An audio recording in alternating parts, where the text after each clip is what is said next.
onto what I would describe as a real news story, and that is Peter Dutton and his alternative facts about the Good Friday shots that were fired by the Papua New Guinean soldiers into the Manus Island detention centre. Now, Peter Dutton said that the violence occurred after local people witnessed the asylum seekers leading a 5-year-old boy into the centre. That's sort of all he said. And of course... Well, there was the sexual abuse connotation. There was a very strong sexual abuse connotation. Now, of course, there's no evidence in support of his claims. And in fact, the top police officer in Papua New Guinea has come out and expressly contradicted what Dutton has said.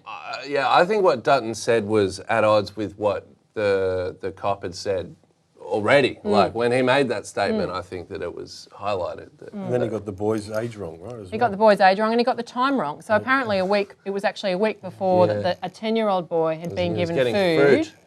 From the people in the asylum, from asylum seekers in the centre. But, you know, what is with Peter Dutton? Nick? Your man. He's just...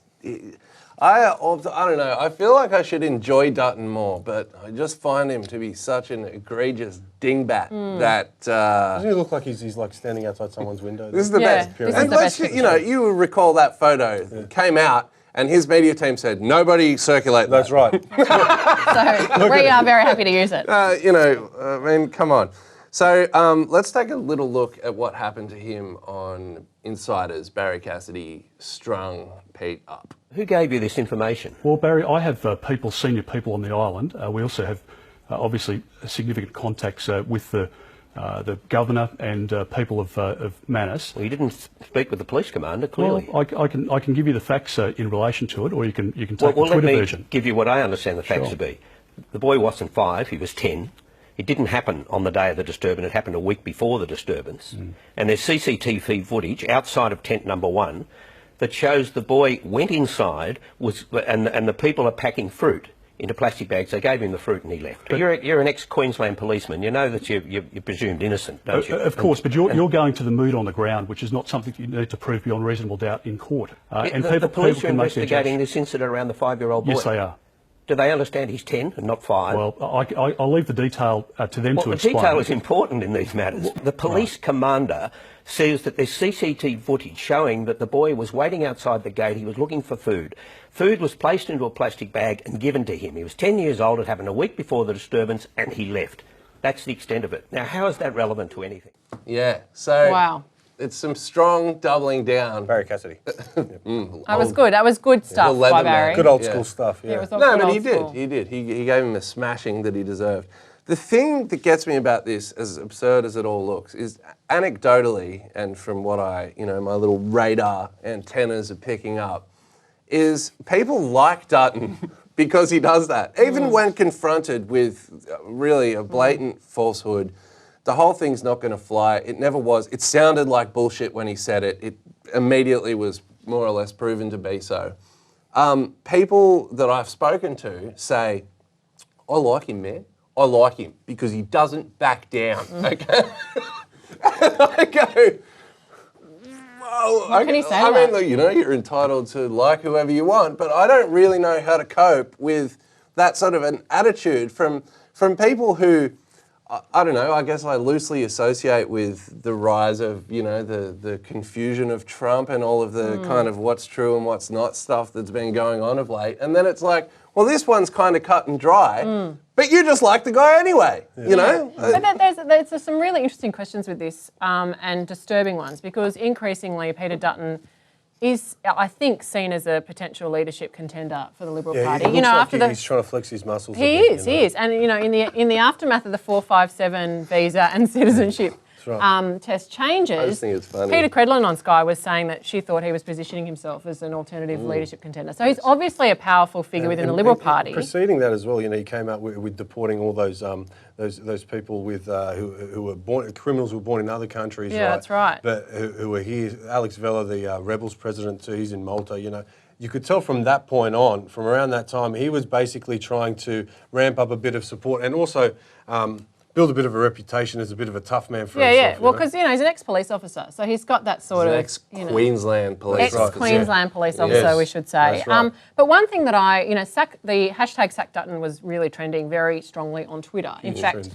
until the Yasmin Abdel-Majid controversy, and then of course Dutton jumped onto the bandwagon. Oh, she shouldn't be on the taxpayer Did he payroll. reverse blah the blah blah. hashtag? Dutton Sack. Yeah, exactly. Exactly. Good point. He did say that he knows facts that other people don't know, and it's sort of like, well, if you know them. Release them. And don't just release them through Andrew Bolt, which is what he subsequently did. Tell us what the facts are and release the footage, because there's CCTV If you were footage. him, would you release them? If you were him, would you release Well, them? I wouldn't if I... To the if- detriment of your party and where you are at the well, moment? that proves that he's lying. Yeah, but of course he's lying. That's what he does for a living. You know, Well, they're sitting I here just going, think- "Oh my God, he I just lied think- again." No, I just think that Yes. there's a bigger question here. If Shorten is in power, right, and this happens to him, what do you think he's doing? He's doing exactly what I Dutton don't- does. I don't know. He's going to He's sit there and He's right. accentuate the negatives, and manipulate the facts or whatever he believes are the facts to his own benefit. That's what they're going to do. At the end of the day, this is the problem with Australian politics. Whenever politics comes up, I sort of just tune out because there aren't any genuine characters anymore. We spoke about this before. Anything to come out of Nauru and Manus Island that would, I don't know, be bad publicity for anything that comes out of there, full stop, would be bad publicity for anybody. So basically, whenever something does come out of there, they've got to try and finesse it the way they want it. Here's the difference between Labor and Liberal dealing with this problem. Labor lets the refugees go to their family's funeral and they maybe take care of the little girl with the shrapnel in her head or whatever. They'll do that off the top.